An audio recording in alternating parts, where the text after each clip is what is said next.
Hello, my name is James, and you know what FNF is. I don't need to introduce it.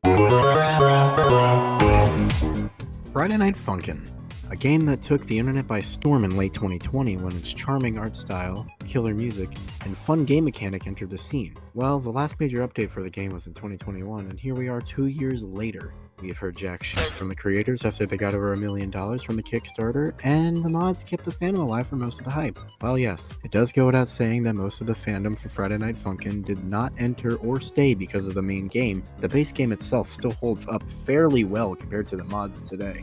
So I decided to play through all original 7 weeks of Friday Night Funkin' and rate them on how well they play, the music itself, the designs, and at the end, I hope to have given a fair evaluation of the original game compared to what this game and community did with it. And to coincide with this new video, I decided to, do this.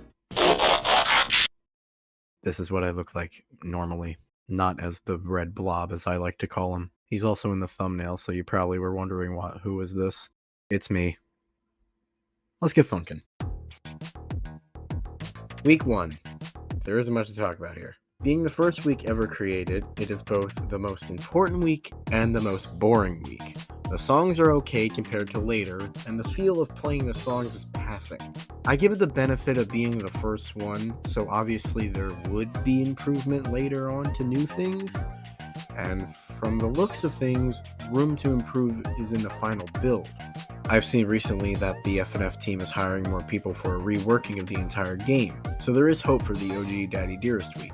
But as it stands right now, I give it a solid 5 out of 10.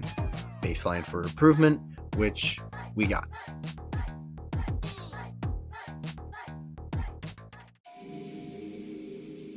Week 2 is definitely an improvement from week 1. Of course, the big thing about this week is it features the characters Skid and Pump from YouTube and Newground Legends Send Your Palos series known as Spooky Month. But another notable improvement in this week is the music. Like, compared to week 1, this shit slaps, dude. South alone is one of the best songs in the entire game as of right now. So with all that said, some of the charting could use a tune-up to feel a little better to play. But besides that, I give it a 7 out of 10. A good improvement over week 1, but could use some work to make it better.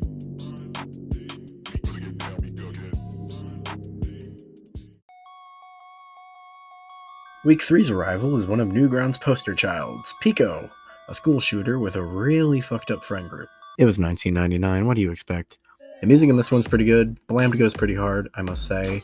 Also, in a note here, I played all these weeks on Psych Engine, so some visual things were added to the songs, so I want y'all to watch what happens during Blammed.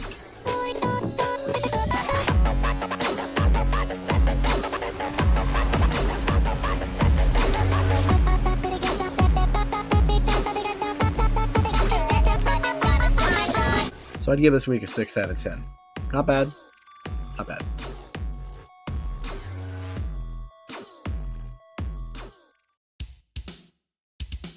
Week 4 introduces a new face to the roster that isn't an existing IP, Mommy Mirish. She definitely turned some heads in the FNF community with her new vibe of music, the part in MILF,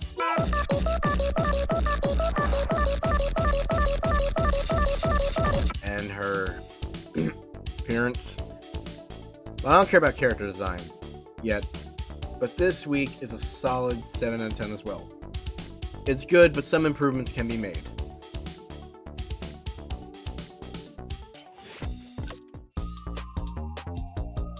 Week 5 is just a Christmas week, that's it.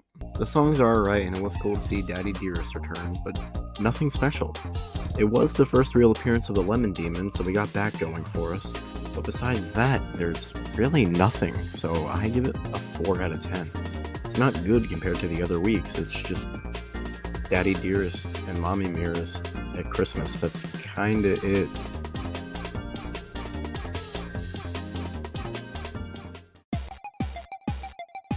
Week 6 is actually my favorite week.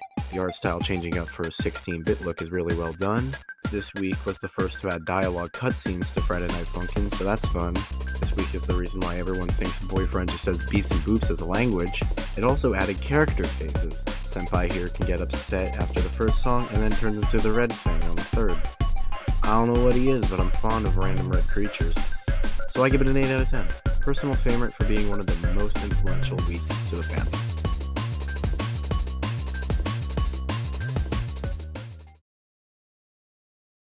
Well, what do we got here? We should just kill you, but what the hell, it's been a boring day. Let's see what you got. 3, 2, 1, go! Week 7 added Tankman, a character teased for the game around Week 2 alongside Pico, Hank Wimbledon from the Madness Combat series, and Casekro.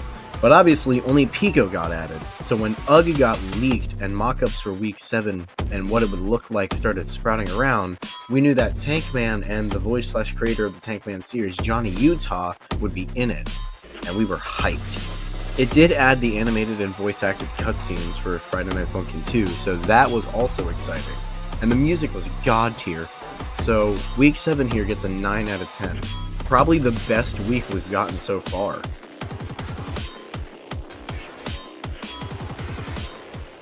Well, now I hope you can see that the base Friday Night Funkin' game is flawed but still very well made. We shouldn't forget where this whole gaming community came from. I hope you enjoyed this video. Remember to lick, soob, drink water. Peace.